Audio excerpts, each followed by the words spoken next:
18 h, bienvenue sur RTI 1, bonsoir à tous.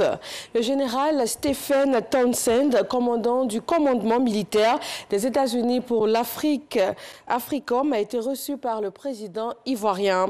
Les deux hommes ont parlé de la situation sécuritaire en Afrique, notamment dans la sous-région, et aussi de la coopération militaire entre la Côte d'Ivoire et les États-Unis d'Amérique. Chiram Kofi Abola. Il est en Côte d'Ivoire pour la première fois.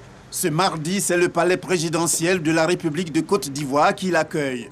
Commandant d'AFRICOM, le général Stephen Townsend dit avoir échangé avec le président de la République, Alassane Ouattara, sur la question sécuritaire en Afrique et en Côte d'Ivoire, qui, de son point de vue, est un pays exemplaire en termes de stabilité. C'était pour procéder à un échange de vues sur la question sécuritaire dans la région et du pays aussi. Les États-Unis voient en la Côte d'Ivoire une région de croissance et de stabilité économique. Je voulais voir l'avis du président, comment nous pouvions contribuer justement à l'effort de cette région.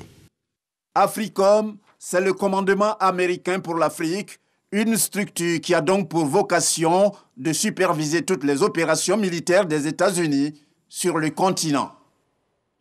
Les députés se sont réunis ce matin pour l'ouverture de la session ordinaire de l'année 2021. L'examen et l'adoption de l'ordre du jour des travaux parlementaires pour la période allant du mardi 21 septembre au jeudi 25 novembre 2021 et la mise en place de la commission d'évaluation des politiques publiques ont fait l'ordre du jour. 10 projets de loi sont inscrits au projet du calendrier de travail. Le Premier ministre Patrick Achi était à San Pedro le week-end dernier dans le cadre du lancement des travaux de renforcement de la route côtière. En marge de cette activité, le Premier ministre Patrick Achi a visité des plantations. Le chef du gouvernement est allé toucher du doigt les réalités des agriculteurs en matière d'agroforesterie. Tentative de coup d'État manqué au Soudan. Les autorités affirment que ce coup de force aurait été mené par des partisans de l'ancien président Omar el-Béchir. La situation est désormais sous contrôle, selon le porte-parole du Conseil de souveraineté à la tête de la transition. Dans une allocution télévisée, le Premier ministre a assuré que les comploteurs appartenaient pour certains à l'état-major de l'armée, ce qui a permis de procéder à des premières arrestations.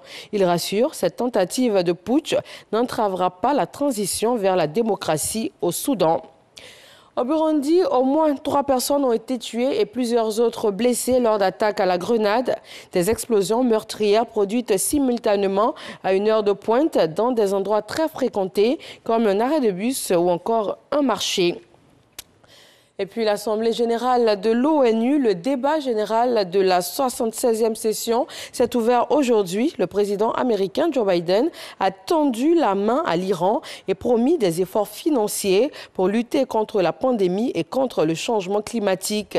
Le secrétaire général des Nations Unies, Antonio Guterres, a quant à lui incité les États-Unis et la Chine au dialogue et à la compréhension.